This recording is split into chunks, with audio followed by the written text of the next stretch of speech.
Welcome to the ISB show. Sahil Rahi, continuing coverage of the World Cup qualifiers, CONCACAF region, Rahi, with all the Caribbean teams and the North American and Central American teams. I guess it's just Central American teams, really think about it, right? But there was a lot of action, Let's get into it. Let's show how things ended, Rahi. So some teams you see are familiar, but we got couple in here, a little Bermuda action. Bermuda. Which we will talk about in a second. How all these teams got there on the final days. We're going to talk about three matches in particular.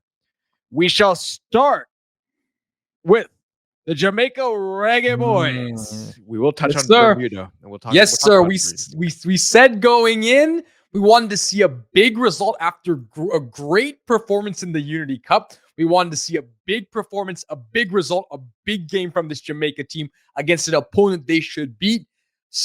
They did just that. Comfortable, impressive. Mr. Warner Brown on the score sheet yet again. This is what we wanted from Jamaica. I told you guys to look out for this guy, man. I told you. And ever since I mentioned it, he's just been scoring goals nonstop. Had a couple of good ones in this match, but no, look, all right, so for our Reggae Boyz fans, we've obviously been covering the Reggae Boyz for a long time. We're waiting for a performance like this, right, where you, against opponents that they're supposed to beat, they handle business quite comfortably. A lot of times Jamaica has struggled. Even that first match against the British Virgin Islands, it wasn't that clean. They had to go away, granted, but it wasn't that smooth. Today was very smooth. Very smooth. Exactly what we needed to see from this Jamaica team. Damian Lowe, I want to mention him once again. I've talked about what he means to this team and the presence he has in the center of the field. Again, dictated everything, and I think he brings stability. He really makes a difference for this team. I'm really excited about how this Jamaica Reggae Boyz team performed now because we can look back and say, Unity Cup, some great performances, right? Really going toe-to-toe with Nigeria in that final. Now we said, can they do it in the games that matter against worse teams? Yes. Dispatched Guatemala comfortably. The next step now, the Gold Cup, right? Yes. Next step is the Gold Cup. Put in a good performance in the Gold Cup, and that's going to be key for when they have to go play again in these qualifiers again. And the nice thing is now this squad or elements of the squad has played together 2 weeks maybe? For 2 weeks? A little bit, a little bit more than 2 weeks already in some competitive matches. Great. And I like the way they lined up today as well, right? Warner Brown up top. I like to see, of course, Reynaldo, the Jet Cephas in there as well, alongside Leon Bailey. So an interesting front three there. I thought they performed very well, and I was excited. This game was over in, 40 minutes? Yeah, this game was over pretty fast, and you just saw that. Now I think the difference is, and this is where Cephas makes a big deal. Like, it makes a huge difference, right? We saw this in the Unity Cup as well.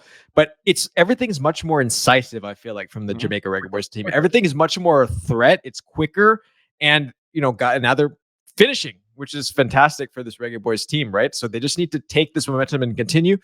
Do you think McLaren is starting to get a foothold on this team? Do you think some of this is McLaren? What's your thoughts on that? Yes, I think some of it is McLaren. He's found the lineups that he likes. He's found a player you've talked about, a player that he knows he can trust, right? Warner Brown is a player that is not playing at a big international club right now, right? But he's found this is the guy I can trust. He's going to get on the score sheet for me.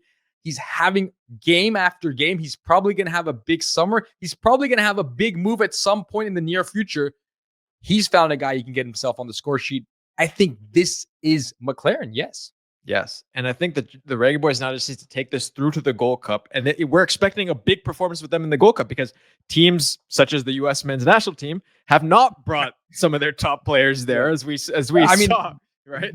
Guatemala might be a tougher opponent than the U.S. right now for Jamaica. So given the way things went against Switzerland, but that's a conversation for another time. But no, but I think the expectation is that, with Mexico, Panama, Canada, Jamaica is up there in terms of the roster they've brought. Yes.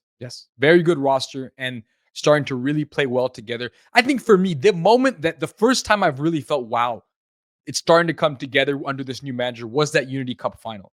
Yeah. So don't let anyone tell you that friendlies don't matter and friendly tournaments don't matter. They really can make a difference because I thought to have those guys compete and play against a team as talented as Nigeria and go toe-to-toe and lose in penalties like that, for me, big lesson learned for Jamaica. And I think it's going to be a key turning point when we talk about them next summer in the World Cup. What got them there? We could point to that Unity Cup, I think. Yeah, because I think this match against Guatemala, you could say that was just momentum taken from that match. All right. So Reggae Boyz through to the next round.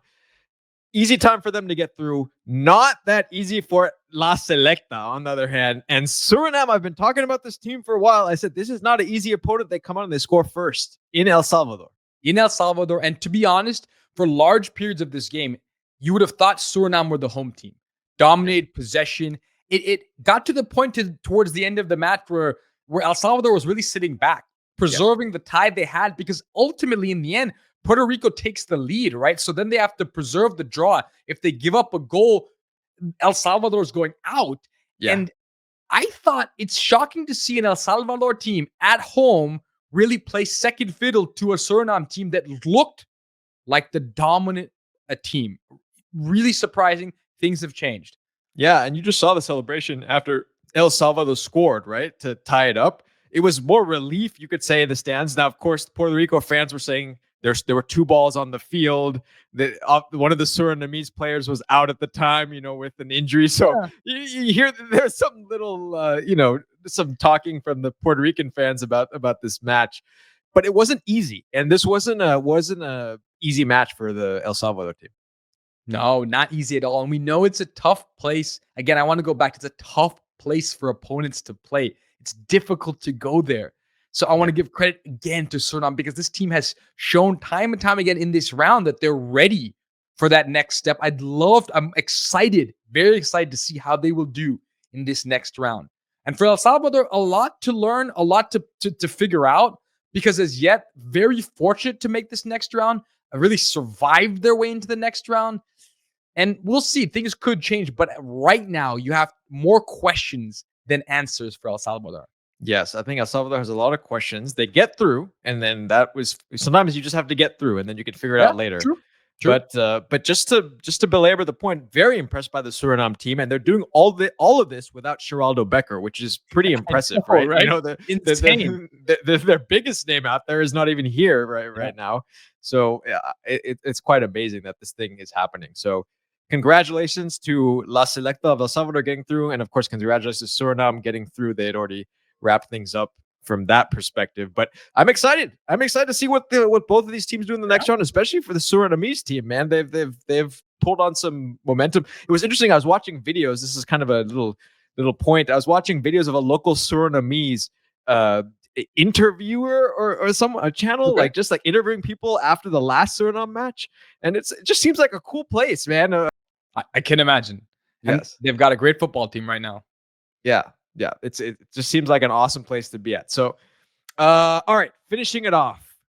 We thought that maybe Cuba was going to be the team to get through, but a certain Reggie Lamb had something else to say, and Bermuda gets through. What a story. What a story. Reggie Lamb, 34, I think, 34 years young, scoring maybe his 3rd or 4th touch after coming in, but that experience ends up being a gorgeous goal. He has the calm to wait, cut it back against the defender, and then calmly finish this goal. Sometimes experience plays a huge role. What a player for this team. He's been there for Bermuda, it feels like, from the beginning, and they get a huge victory. Remember, this game was in Cuba. Yes. On the road in a very interesting stadium. But a tough place to play for this Bermuda team. And they needed this victory, and they got it. I can't say I knew it was coming, and I can't say I'm not happy about Reggie Lamb, the man to do it. Can't wait to see what Bermuda does in the next round as well. Exciting. This is the beauty of World Cup qualifying, and especially a team where you get to see like Bermuda now has a shot at the next round. Yeah. And it's going to be great. It's going to be great for the fans, and they get to see some more matches, and who knows, maybe they'll pull some more shocks. You never know, right? So, all right, everyone out there, for those enjoying the CONCACAF World Cup qualifiers, let us know your thoughts about how your particular team played. Obviously, Rahi, we didn't talk about Panama and Costa Rica, Honduras, Trinidad made it through, but it wasn't that easy. Dwight York's got his work cut out over there too. Yeah. Trinidad needs to figure some things out as well. But we have to say, I mean, there's some interesting teams into the next round. Perhaps we should go to these games. Suriname. We can go to Bermuda. I mean, could be fun. Could be some fun destinations for us to go to. So for all of you out there enjoying these videos, please subscribe to the channel. Let us know your thoughts on what you feel about who will make it finally to the World Cup from the CONCACAF region. And as we always say, keep watching the beautiful game.